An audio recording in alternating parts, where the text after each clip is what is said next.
Nem könnyű feladat egy előregedő társadalomban, és ezért nagyon fontos, hogy az ötletelés korszakának vége legyen, és ne jöjjön egy más előjelű ötletelési korszak, hanem legyen végre egy normális program, lassú és türelmes gazdasági felemelkedés programja, amit az ország követhet. Kiszámítható program. És talán mi ezt tudjuk garantálni. Szükség van az érdekektől vezérelt két nagy párt között. Erre a harmadikra, erre a csöndesebbre, erre a méltányosabbra, erre a sok szempontból talán felkészültebbre.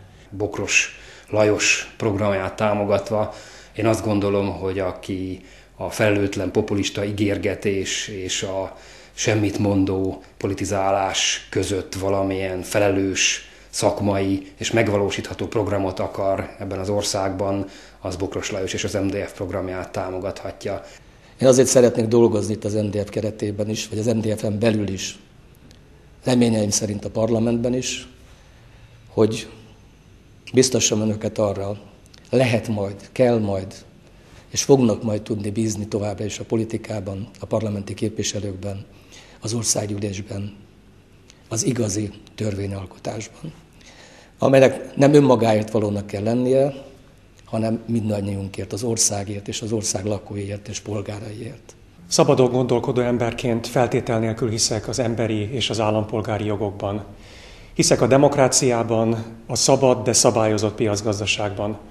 Tudatában kell azonban annak is lennünk, hogy jogaink mellett kötelezettségeink is vannak. A jó állam a jogok és kötelezettségek harmóniájára épül. Szabadelvű konzervatív vagyok. Én konzervatív vagyok, mert orvos vagyok, és tudom, hogy az ember teste és lelke alapvetően konzervatív. Nem lehet beavatkozni durván a szervezet szöveteibe, ahogy nem lehet beavatkozni a társadalomba se durván. Ezért vagyok konzervatív. Szerintem minden embernek annyit lenne szabad elvenni a természetből, amennyire feltétlenül szüksége van. Én is ezért vagyok felelős, ezért vagyok konzervatív. Mindig is vonzott a színészet, a játék.